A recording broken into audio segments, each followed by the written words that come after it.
What's up, guys? Make another video. Put a few stuff on YouTube to some test passes and stuff.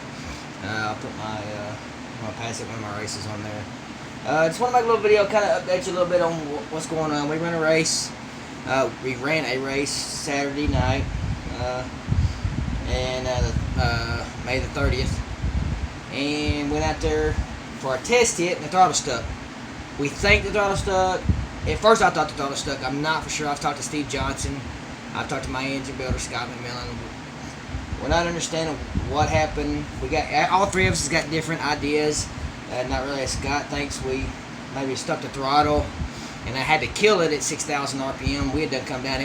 We went across the line at about 8,400, and at 6,100 it was still trying to run. So I pulled the parachute, and it didn't start slowing down. It jerked me like a parachute should do, but the RPM was still up, so it wouldn't slow me down. So I put it in neutral and killed it.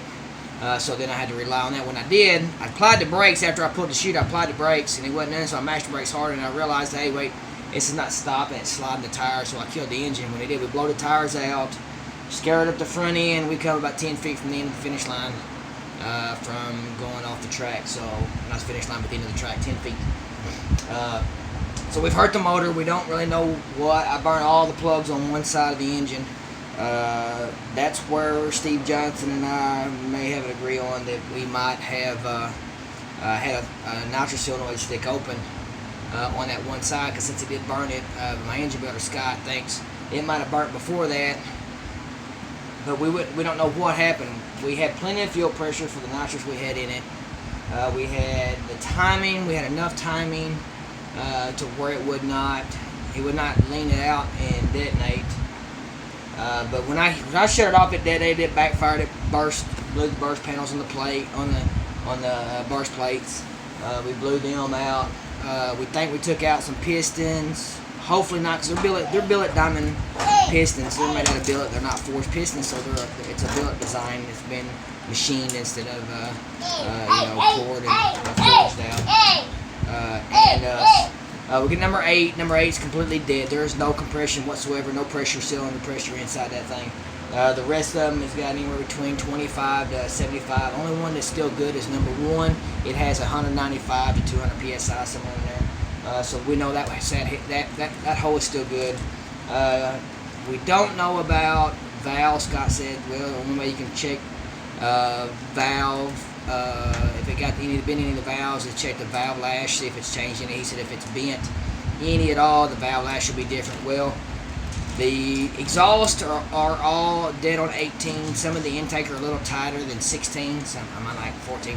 We don't really know exactly what it is. I know a 16 gauge, it won't go in, so they're tighter. So that's a good sign that none of the valves are bent. Like I said, we don't know. We're going to get the engine out this weekend. We're going to get over to Scott McMillan to see what he can look into it. I want him to. Can I pull the engine apart and look and see what's wrong? Yes, but I don't want to, because I want Scott to look at piece by piece. I want him to check and inspect piece by piece. He knows what it should look like. I've never been in a motor like this before, so I don't know what parts. I know what parts are in it. I don't know what they're supposed to look for, and sometimes I don't know what to look for in some type. Because you gotta look though, guys. At 6,100, the data logger shows 6,100 when I killed the engine, because it was at 84 and it dropped down to 61. That's when I let off the gas. So whatever caused it to still stay running at 6,100, that's what the problem was. I've checked the linkage. We went over the linkage when I was pulling the carbs off. It blackened the carbs and everything. I've got them. If you see, I've got them sitting right over there. It blackened them. I've cleaned them up. I'm going to take the inside apart. I kind of get all the black off, so when I handle them, it's not dirty. I've cleaned the burst panels up. I got to get a few springs for the burst plates. The O-rings should be pretty good. Steve Johnson said that they usually don't, unless it really just catches fire and it melts them out. Mine just had a blast and it was burning the top of the carb. We checked the butterflies. The butterflies are not bent. That's a good sign that the burst plates did its job. It kept from bending the butterflies in the carburetors. Everything else so far, he wants me to take apart the nitrous nozzle on the passenger side just to see, carefully open up to see if there's any trash in the plunger that kept that thing open. So I'm going to probably do that and just kind of look and see if there might be any type of trash in that side. That's what's only concerning him, is because it took out all the spark plugs. Here, like here we go, for instance, like this is number 6. All of them look like that. If you look, the ground strap is gone. All of them look like that. Here's my son. Here, and here's the other thing is, it got number 5 on the other side. He thinks, well, when it was going in, there was still fuel in the manifold when I killed it 6,000. It was still pulling it from the Venturis and everything, so there was still raw fuel. That's probably the reason why I had the fire that I had, and it still kept burning the length that it did, because of the raw fuel down in the manifold. I have a sheet metal manifold. It's got a big plenum on it, so if there's sometimes I've taken the carburetors off, and like the last time when I had to clean them out, and there was a little bit of fuel sitting. There's a middle in the middle of the manifold. It's got a spot this wide. It's flat, and there was a little bit of fuel, down in there. So we know it can collect fuel when you shut it off. But like I said, he said it could have just got over, and that would have been the cylinder that was actually trying to fire at the time. When the nitrous could have come over when the engine stopped, and it was still spraying nitrous. Could have pushed it up and not had no spark, and push it over to the other side. Just depends on the cylinder, the way the cylinder, because it's 187365. So when 6 pushed up to ignite, it didn't ignite. The valves were closed for some reason it'd be on the intake stroke. So it would go up, come down, it would compress, come down, and it would come up and ignite. So when it come up, get ready to compress, we don't know how it happened or whatever. It just got over. I mean, I don't know, the mechanics part of why it got over to number 5. But number 5 plug was the only one on the other side that was burnt, but the rest of them on this side was burnt. So this one we're kind of steering at. Maybe the cylinder was stuck open just for a little. But when I stopped, I didn't hear nothing. There was no sound of nitrous. Usually in a direct port like this, you can hear nitrous spraying into the engine when the engine shut off. But luckily I have a kill switch. It kills everything. It kills my nitrous system. It kills the fuel pump. It kills everything on that engine electrically inside the car. Like I said, I'll show you. We've got it. We've kind of got it tore up a little bit. I got the manifold off here. I'm going to show y'all what down inside. See, if y'all can look, you can see down inside that. You find out where the camera is. Alright, there's the camera. See down inside that?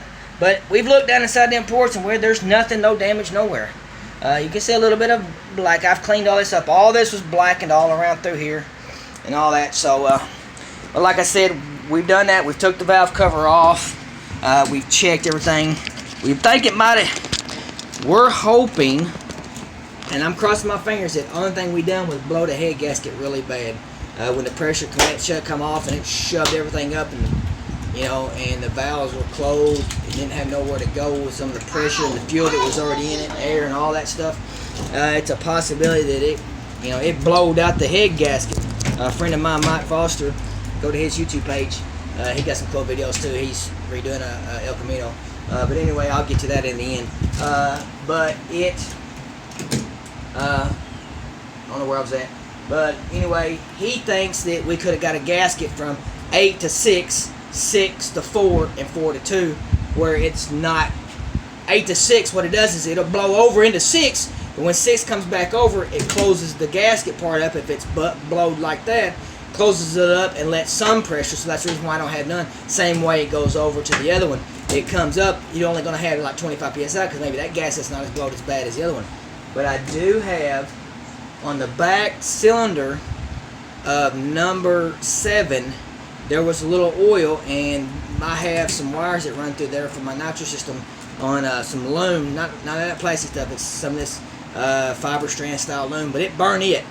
You can see the burn mark. We don't know if it comes from the burst panels, because if you look on the back, I'm gonna show you over. If you look in the back here, the top of that plenum is even with the top of the top over here, but it is charred right through here, guys. This is where the back of the burst panel blew out, so it's charred.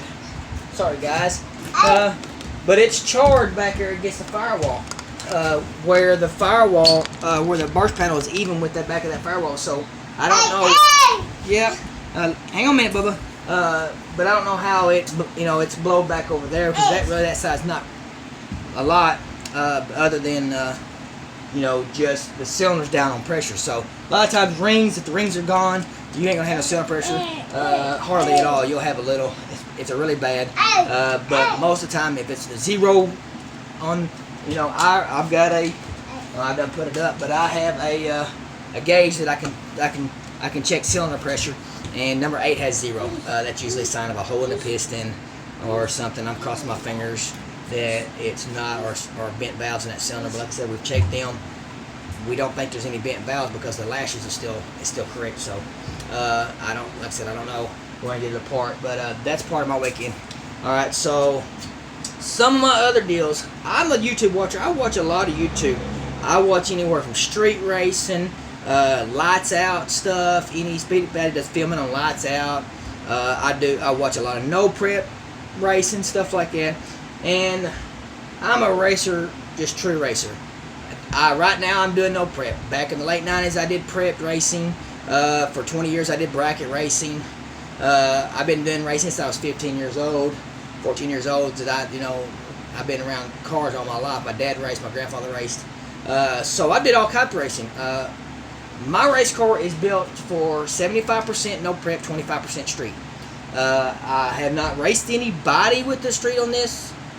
With this on the street, I have tested a lot on the street.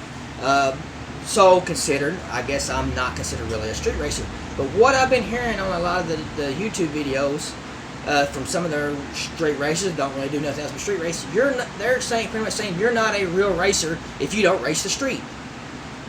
I'm not understanding that. I do not get that. A racer is a racer. If you love to take your car and go in a straight line, drag racing, you're a racer. I don't care if you have an 8.0 car, bracket car that runs 8 O's an eighth mile.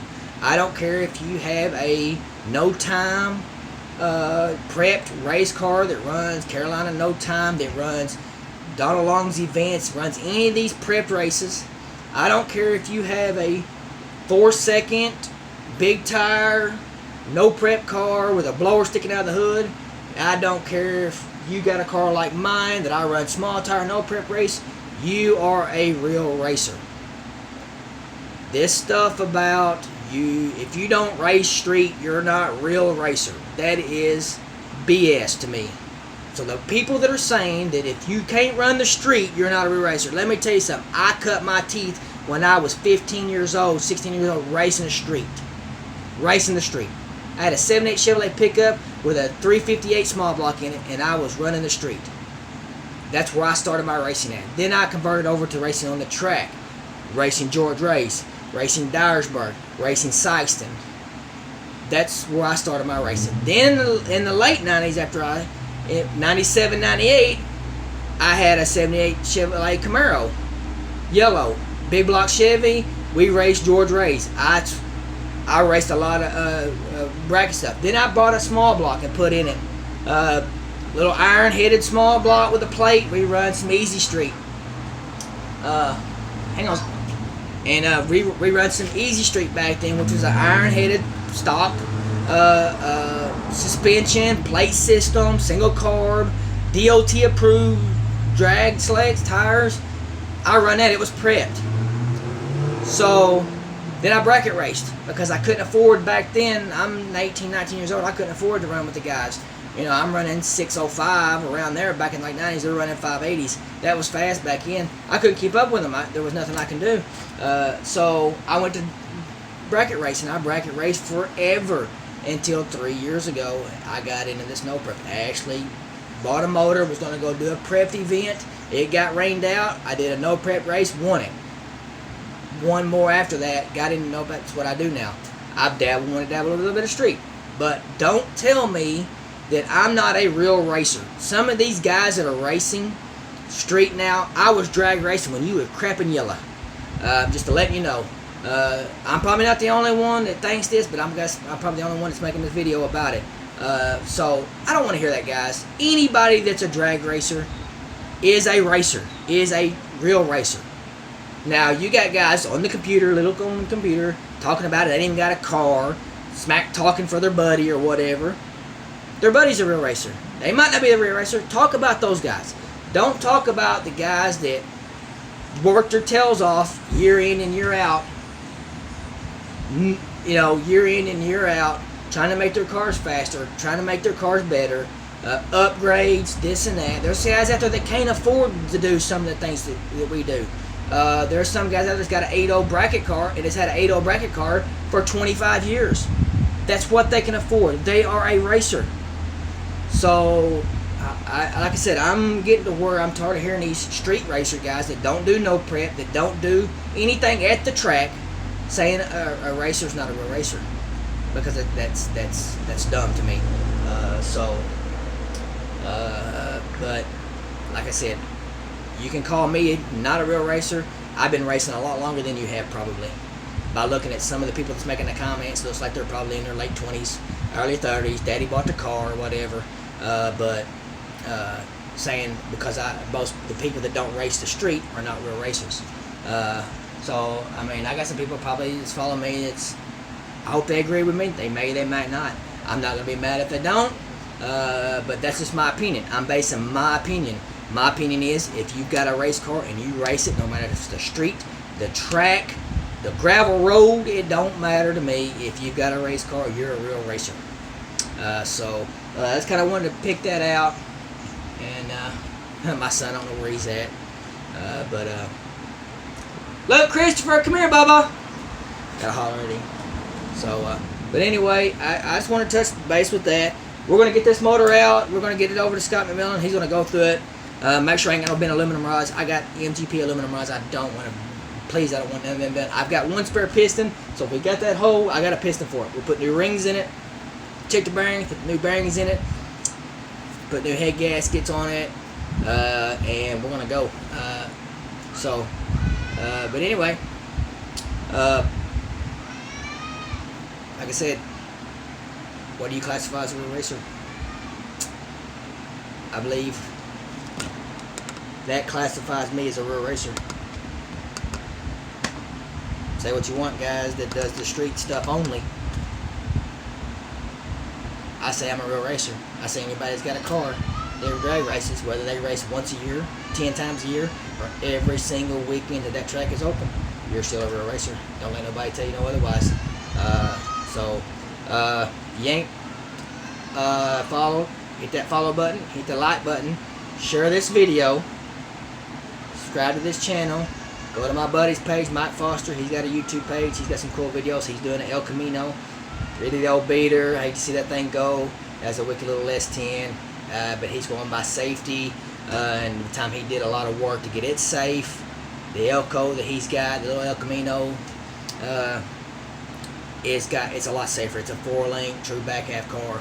He's gonna be really excited with that when we get that thing, and or when he gets that thing, I'll help him as much as I can if he needs it.